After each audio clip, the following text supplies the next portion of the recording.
لوگوں، اپنے پروردگار کی عبادت کرو جس نے تم کو اور تم سے پہلے لوگوں کو پیدا کیا تاکہ تم اس کے عذاب سے بچو، جس نے تمہارے لیے زمین کو بچھونا اور آسمان کو چھت بنایا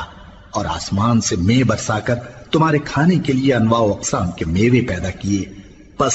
کسی کو اللہ کا ہمسر نہ بناؤ، اور تم جانتے تو ہو۔ اور اگر تم کو اس کتاب میں جو ہم نے اپنے بندے پر نازل فرمائی ہے کچھ شک ہو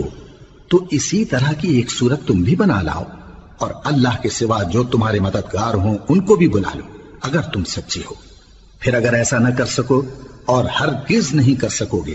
تو اس آگ سے ڈرو جس کا ایندھن آدمی اور پتھر ہوں گے اور جو کافروں کے لیے تیار کی گئی ہے۔ اور جو لوگ ایمان لائے اور نیک عمل کرتے رہے ان کو خوشخبری سنا دو کہ ان کے لیے نعمت کے باغ ہیں جن کے نیچے نہریں بہہ رہی ہیں، جب انہیں ان میں سے کسی قسم کا میوہ کھانے کو دیا جائے گا تو کہیں گے یہ تو وہی ہے جو ہم کو پہلے دیا گیا تھا، اور ان کو ایک دوسرے کے ہم شکل میوے دیے جائیں گے، اور وہاں ان کے لیے پاک بیویاں ہوں گی اور وہ بہشتوں میں ہمیشہ رہیں گے۔ اللہ اس بات سے آر نہیں کرتا کہ مچھر یا اس سے بڑھ کر کسی چیز مثلا مکھی، مکڑی وغیرہ کی مثال بیان فرمائے۔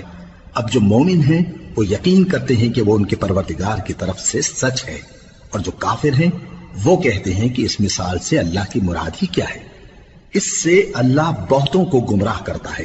اور بہتوں کو ہدایت بخشتا ہے، اور گمراہ بھی کرتا ہے تو نافرمانوں ہی کو، جو اللہ کے اقرار کو مضبوط کرنے کے بعد توڑ دیتے ہیں، اور جس چیز یعنی رشتہ قرابت کے جوڑے رکھنے کا اللہ نے حکم دیا ہے اس کو قطع کیے ڈالتے ہیں اور زمین میں خرابی کرتے ہیں،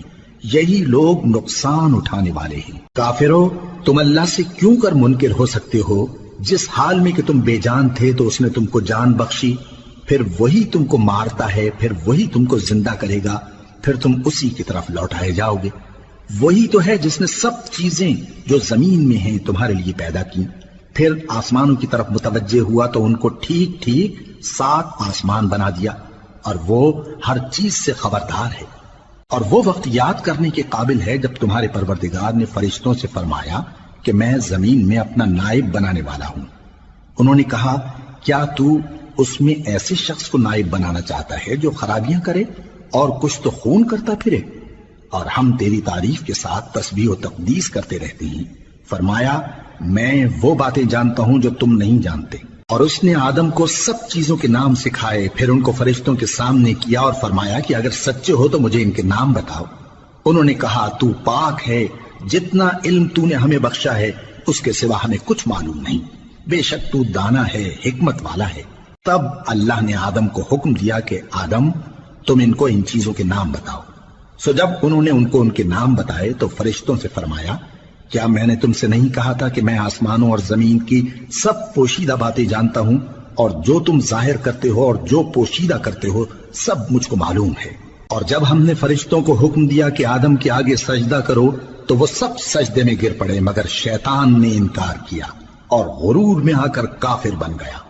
اور ہم نے کہا کہ اے آدم تم اور تمہاری بیوی بہشت میں رہو اور جہاں سے چاہو بے روک ٹوک کھاؤ پیو، لیکن اس درخت کے پاس نہ جانا نہیں تو ظالموں میں ہو جاؤ گے۔ پھر شیطان نے دونوں کو اس درخت کے بارے میں پھسلا دیا اور جس عیش و نشاط میں تھے اس سے ان کو نکلوا دیا۔ تب ہم نے حکم دیا کہ بہشت بری سے چلے جاؤ، تم ایک دوسرے کے دشمن ہو، اور تمہارے لیے زمین میں ایک وقت تک ٹھکانہ اور معاش مقرر کر دیا گیا ہے۔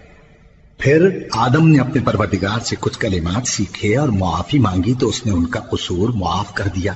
بے شک وہ معاف کرنے والا ہے، بڑا مہربان ہے۔ ہم نے فرمایا کہ تم سب یہاں سے اتر جاؤ، جب تمہارے پاس میری طرف سے ہدایت پہنچے تو اس کی پیروی کرنا کہ جنہوں نے میری ہدایت کی پیروی کی ان کو نہ کچھ خوف ہوگا اور نہ وہ غمناک ہوں گے، اور جنہوں نے اس کو قبول نہ کیا اور ہماری آیتوں کو جھٹلایا